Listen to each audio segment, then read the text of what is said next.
తాకట్లో ఉన్న మీ బంగారాన్ని విడిపించి ఆ రోజు ఆన్లైన్ రేటుకి కొంటాం. Sharma gold company. నమస్తే, మీరు చూస్తుంది సుమన్ టీవీ. నేను మీ కీర్తి. నాతో పాటు ప్రముఖ ఆస్ట్రాలజర్ గోరుకుంట్ల సురేష్ బాబు గారు ఉన్నారు. నమస్తే అండి. కీర్తి గారు నమస్కారం అండి. సో సురేష్ గారు, మనం ఉగాది కొత్త సంవత్సరంలోకి కొత్త ఆశలతో, కొత్త కోరికలతో, కొత్త రెక్కలతో అడుగు పెడతా ఉన్నాము. అసలు ఈ కొత్త సంవత్సరం కొత్తగా ఎలా కలిసి రాబోతోంది, ఏం జరగబోతోందో ముందుగా తెలుసుకొని తర్వాత స్టార్ట్ చేద్దాం. సో కీర్తి గారు, మనం ఒక అద్భుతమైన అత్యంత పురాతనమైన మన మహర్షులు ఇచ్చిన ఒక పద్ధతి ద్వారా ఈ రాశి ఫలాలు చేయటం తయారు జరుగుతుందండి. అంటే జ్యోతిష శాస్త్రంలో చాలా ఉంటాయండి, చాలా కాన్సెప్ట్లు, చాలా టెక్నిక్స్ ఉంటాయి. నార్త్లో కొన్ని, సౌత్లో కొన్ని, కేరళలో కొన్ని. మన ఇండియన్ ఆస్ట్రాలజీని వేరే కంట్రీస్ని అడాప్ట్ చేసుకొని వాళ్ళు మళ్ళీ అప్గ్రేడ్ చేసి మళ్ళీ అది మనం తీసుకొని చాలా ఉందండి. ఇట్స్ ఎప్పటి నుంచో ఉన్న జ్ఞానం అండి. అయితే మనం ఈ రాశి ఫలాలు చెప్పుకునేది, అందులో ఉగాది మంతు రాశి ఫలాలు చెప్పుకునేది, ఈ ఉగాది మంతు రాశి ఫలాల్లో కూడాను మనం చేసే స్టైల్ వచ్చేటప్పటికి ఈ జ్యోతిష శాస్త్రం అత్యంత పురాతనమైన పద్ధతి, the most oldest and traditional. అంటే స్టిల్ ఇప్పటికి మనం చదువుతున్నాం. ఇది విల్ బి దేర్ అండి, ఇది ఇంకా ఇట్ విల్ బి దేర్ అండి. 1000, 2000 వీ డోంట్ నో. భూమి ఉన్నంత వరకు ఇది ఉంటుంది, ఎప్పటికీ దీన్ని తీసేయలేదు. ఎంత పాతదో మనకు తెలియదు, ఎంత కాలం ఉంటుందో కూడా మనం అంచనా వేయలేం.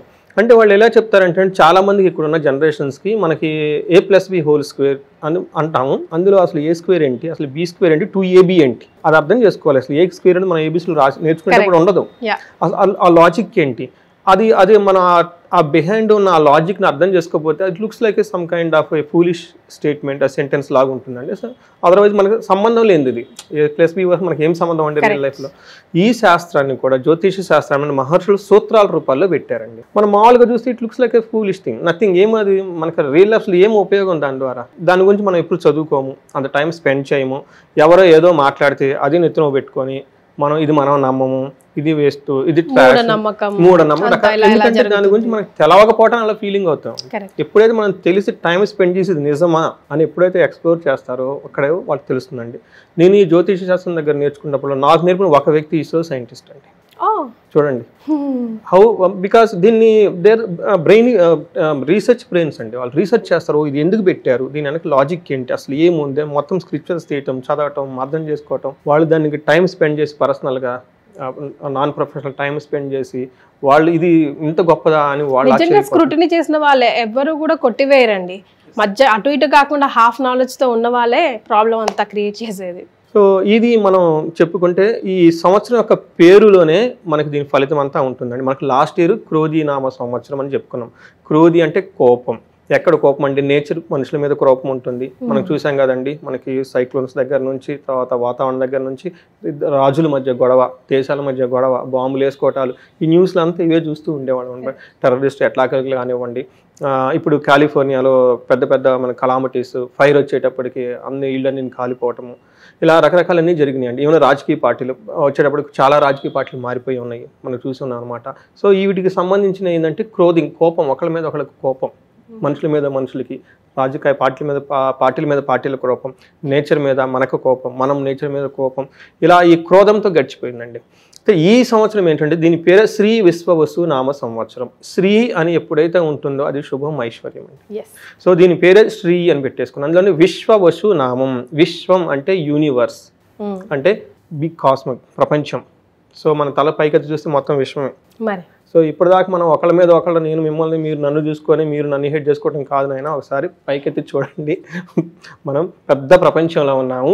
ఇవి ఎన్నే ఉంటే పక్కన మర్చిపోండి, మన ప్రపంచం చాలా పెద్దది. ఎక్కడైనా మీకు కాకపోతే, నచ్చకపోతే దాన్ని వదిలేసి ముందుకు వెళ్ళిపోండి, డోంట్ స్ట్రక్ దేర్ అన్నట్లుగా ఈ యొక్క సంవత్సరం మనకి ఒక దిశా నిర్దేశం చేసి చూపిస్తుంది. ఆపర్చునిటీస్ చాలా ఉన్నాయి. తర్వాత మనకి వశు అన్నదానికి మీనింగ్ కూడా సంపద అని వస్తుందండి. శ్రీ విశ్వ వశు అంటే యూనివర్స్ అంతా మనకి సంపదమయమే, లేదు అన్న ఫీలింగ్తో ఉండొద్దు. So you dig it, I will give it అన్నట్టుగా. అవునండి. సో ఏమవుతుందంటే ఈ విశ్వంలో ఆపర్చునిటీ చాలా ఉంటుంది, అద్భుతమైన వనరులు ఉంటాయి, అది తీసుకోవాల్సిన బాధ్యత మంది. వస్తే మీ దగ్గర లేదు అన్న ఫీలింగ్ అయితే లేదు, మీకు ఏది కావాలో అంతా ఉంది అన్నదాన్ని కూడా సింబాలిక్ చూపిస్తుంది. ఇంకొకటి ఏమంటే అందమైన అమ్మాయి. వశు అంటే దానికి బ్యూటిఫుల్ యంగ్ గర్ల్ని కూడా రిప్రజెంట్ చేస్తుంది. ఎప్పుడైతే మనకి బ్యూటిఫుల్ యంగ్ గర్ల్ ఉంటే మనం ఎలా ఉంటామండి, it is obligation to everybody, it is enjoy to everybody also. It is also shows like young nature is shows always like progressiveness, optimism. So ila attraction, towards the goals, ఇట్లా అన్నీ మనకు చూపిస్తుంది అనమాట. అందుకని చెప్పేసి ఈ విశ్వనామ సంవత్సరం అంటే ఈ పేరులో ఉన్న విధంగా అందరికీ సంపదలు వచ్చే ఒక మంచి సంవత్సరం అని, ప్రతి ఒక్కరికి చాలా బ్రాడ్ మైండ్గా ఉండేసి వెల్ యాక్సెప్టెడ్గా ఉండే తత్వం ఎక్కువగా ఉంటుంది. అంతేకాకుండా ప్రతిదానికి అట్రాక్షన్ ఉంటుంది. Okay, how a beautiful girl is attractive to the home, ఇది ఎక్కడ కానీ అక్కడ కానీ. తర్వాత how she so nice and active, ప్రతి ఒక్కరు కూడా అలా ఉంటారు, ప్రతిదీ సృష్టిలో ఉంటుంది అని మనం తెలుసుకోవాలి అని చెప్పేసి మనకు శ్రీ విశ్వనామ సంవత్సరం అంతా అలా ఉంటుంది. సో వెరీ పాజిటివ్, అందులోనూ డౌటే లేదు.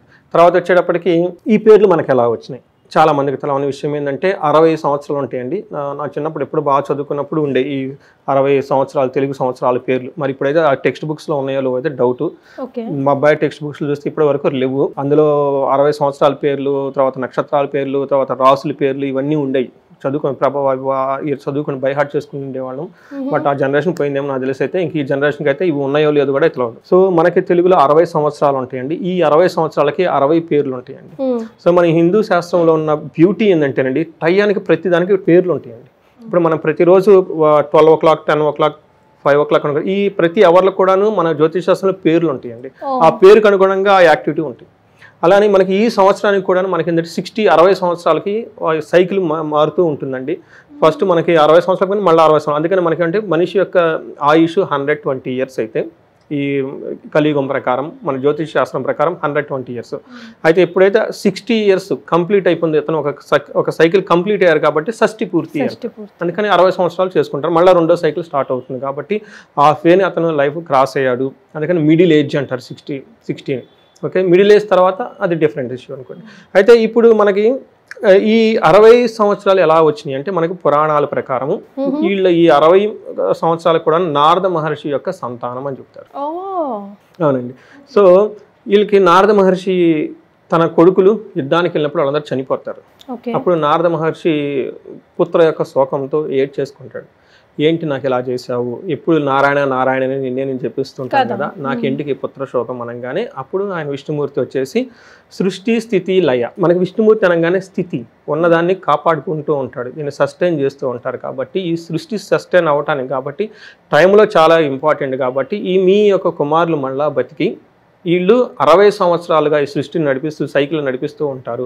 ఒక్కొక్క సంవత్సరం వచ్చేటప్పటికి ఒక్కొక్క నీ కుమారుడు రిప్రజెంటేషన్ చేస్తూ ఉంటారు, వాళ్ళ యొక్క తత్వాన్ని ఇందులో బోధిస్తూ ఉంటారు అని చెప్పేసి వరం ఇస్తారండి. అందుకని చెప్పేసి ఇప్పుడు మనం చేసే ఈ 60 సంవత్సరాలు కూడాను నారద మహర్షి యొక్క కుమారుల యొక్క పేరు, వాళ్ళ యొక్క తత్వం ఇక్కడ ఉంటుంది. సో ఇదంతా మనకి సస్టైనబిలిటీ అంటే మనం పుట్టాం కాబట్టి ఉన్నంత వరకు మనం ఎలా ఉండాలి, హ్యాపీగా, ఉత్సాహంగా, తర్వాత ఆనందభరితంగా, శోభాయమయంగా ఉండాలి. సో బాధపడుతూ ఉండకూడదు అన్న ఒక తత్వాన్ని కూడా ఇందులో పెట్టారండి. వాళ్ళకి మనకి క్లూస్ ఇస్తారు, ఈ టైంలో ఇలా ఉంటుంది, ఈ టైంలో ఇలా ఉంటుంది, మీరు జాగ్రత్తగా మెంటల్గా ప్రిపేర్ అయ్యి చక్కగా ముందుకెళ్ళండి అని.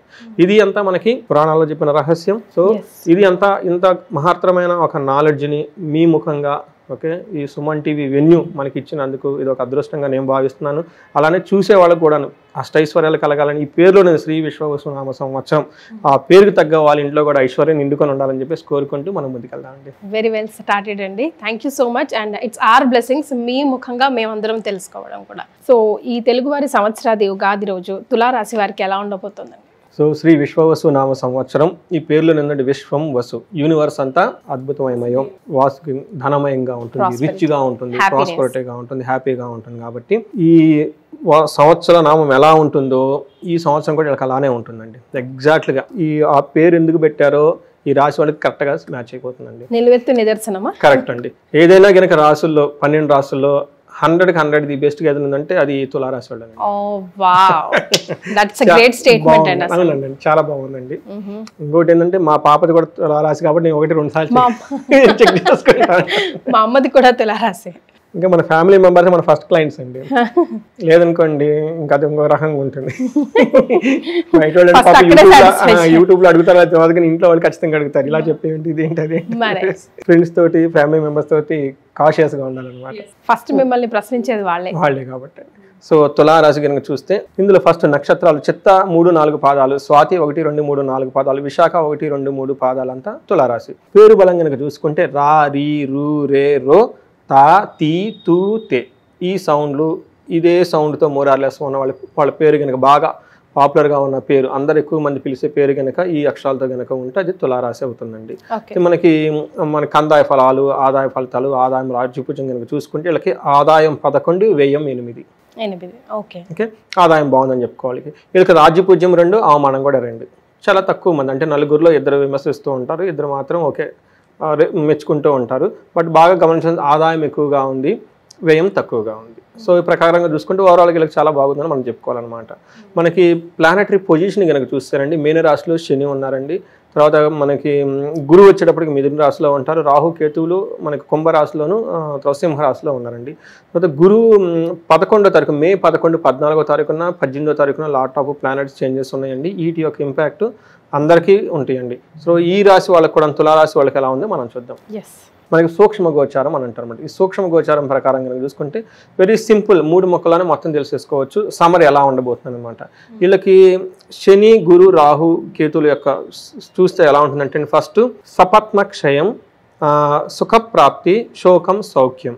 ఇందులో ఈ 4 ముక్కల్లో కూడా ఒక శోకం తప్పిచ్చేస్తే మిగతా అన్ని పాజిటివ్ టర్మ్స్ అండి. సపత్న క్షయం అంటే ఎనిమీస్, వీళ్ళ మీద శత్రువుల బాధ ఇప్పటిదాకా ఎవరన్నా ఉంటే శత్రువుల మీద వీళ్ళకి ఆధిక్యత వచ్చేస్తుంది. శత్రు బాధ వెళ్ళిపోతుంది ఇంకంతే. ఇప్పటిదాకా వాళ్ళు ఎందుకు హేట్ చేస్తారో వీళ్ళకి అర్థం కాదు. వీళ్ళు వాళ్ళ కింద గొడవ ఐడియా లేదు. ఎప్పుడైతే ఉగాది పండుగ వెళ్ళిపోయిందో వాళ్ళ మానాన్ని వాళ్ళు వెళ్ళిపోతారు, వీళ్ళ మానాన్ని వెళ్ళిపోతారు. మనకు బస్సులో ఒకసారి ట్రైన్ లెక్కి కూర్చొని అప్పటిదాకా కొట్టుకుంటారు, దిగి వెళ్ళిపోతారు. పాపం ఇప్పుడు వీళ్ళకి కూడా ఇప్పటిదాకా ఎందుకు గొడవ పడ్డారు, ఏం జరుగుతుందో వాళ్ళకి అర్థం కాదు. టైం వచ్చేసింది, ఎవరి దారిలో వెళ్ళిపోతారు.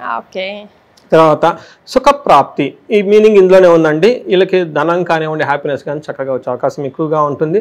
సౌఖ్యము, 11లో ఇంట్లో కేతు ఉండటం వల్ల ఆధ్యాత్మికంగా ఉండేసి చాలా కంఫర్టబుల్గా ఉండి లగ్జరీగా ఉంటారండి. అయితే వీళ్ళకి శోకం, ఒక రాహువు మాత్రం ఇబ్బంది పెట్టే స్థితిలో ఉన్నారండి. ఇది ఒక్కటి గమనించుకోవాలి. ఒక రకం చూస్తే 70% చాలా బాగుంది అని చెప్పుకోవాలండి. మనం కనుక చూస్తే ఈ డీటెయిల్స్ కనుక చూస్తే 6వ ఇంట్లో వీళ్ళకి లోహమూర్తిగా శని ఉన్నారండి. లోహమూర్తిగా క్రూర గ్రహం ఉంటే బాగా మంచి యోగ్యతనిస్తుంది. అందులోనే 6వ ఇంట్లో కనుక క్రూర గ్రహం ఏదున్నా కానీ చక్కగా యోగ్యతనిచ్చిందండి. వీళ్ళకి కూడా తులారాశి వాళ్ళకి శని ఉండటం వల్ల అక్కడ చాలా యోగ్యతనిస్తుంది అనమాట. ఎలాంటి యోగ్యతనంటే ధనధాన్యాభివృద్ధి, బంధు సంతోష వర్ధనం, స్త్రీ సౌఖ్య, గృహ నిర్మాణం, సప్తమ స్థానే శని అని చెప్తారు అనమాట. వెరీ సింపుల్ లాంగ్వేజ్ అండి. ధనధాన్యాభివృద్ధి, ధనము ధాన్యం చక్కగా వచ్చేస్తుంది, వృద్ధి చెందుతూ ఉంటుంది. బంధువు సంతోషం, బంధువులతో చక్కగా సంతోషంగా ఉంటూ ఉంటారు. వర్ధనం అంటే బాగా వృద్ధి చెందుతూ ఉంటుంది, ధాన్య ధనాభివృద్ధి చెందుతూ ఉంటుంది అనమాట. ఇప్పుడు దాకా చెప్పుకున్న విషయంలో బాగా వృద్ధి చెందుతూ ఉంటుంది. అలాగే స్త్రీ సౌఖ్యం అని చెప్తారంటే స్త్రీలకైతే పురుష సౌఖ్యం, పురుషులైతే స్త్రీల సౌఖ్యం. అంటే భార్యాభర్తల మధ్య కానివ్వండి, లేదంటే ఎంప్లాయీ, బాస్ ఇలాంటి మధ్య ఏదైనా గొడవలు కానీ ఏమైనా ఉంటే కనుక అవన్నీ పోయేసి చాలా మంచి సపోర్ట్ వస్తుందండి ఇద్దరికి. అప్పటిదాకా కొంతమంది వైఫ్ అండ్ హస్బెండ్ దూరంగా ఉన్నా కానివ్వండి, మనస్పర్ధలు ఉన్నా కానీ ఈ టైంలో అవి పోయేసి ఒకళ్ళ నుంచి ఒకళ్ళకి మంచి చక్కగా సపోర్ట్ వస్తుందండి. ఇది ఒక మంచి చెప్పుకోవాలండి. తర్వాత గృహ నిర్మాణం, ఈ టైంలో ఈ రాశి వాళ్ళు ఇల్లు కట్టే అవకాశం ఎక్కువగా ఉంది. సో రియల్ ఎస్టేట్లో ఉన్నా కానీ, భూమి కొనాలన్నా కానివ్వండి, ఏది చేసినా కానీ చాలా చక్కగా కలిసి వచ్చే అవకాశం ఎక్కువగా ఉంది. ఇది ఒక మంచి పరిణామం అని చెప్పుకోనమాట. అంతేకాకుండా వీళ్ళు 3rd హౌస్ 8th ఇంట్లో చూడటం వల్ల ఏమవుతుందంటేనండి, వీళ్ళకి వాళ్ళ తోబుట్టువుల నుంచి బాగా మంచి సపోర్ట్ వస్తుందండి. అలానే తోబుట్టువులకి వీళ్ళు కూడా బాగా హెల్ప్ చేస్తారు. టోటల్గా ఒక ధైర్యవంతంగా ఉంటారు. అంతేకాకుండా వీళ్ళు 8వ ఇంట్లో ఉండటం వల్ల ఒక చిన్న విషయం అండి, లా షూట్స్ ఎక్విజిషన్, అనవసరమైన కోర్టు గొడవలకు వెళ్తే అక్కడ వీళ్ళకి ప్రాబ్లమ్స్ ఎదురయ్యే అవకాశం ఎక్కువగా ఉంది. అందుకని వీళ్ళు కోర్టుకి వెళ్ళటాలు, వేరే వాళ్ళు వాద్యాలు పెట్టాలు, వేరే వాళ్ళతో తగాదాలు పెట్టుకుంటే అవి అక్కడ స్టాగ్నెంటెడ్ అయిపోయి దాంతో రిజల్ట్ రాకుండా ఆగిపోతారు అక్కడ.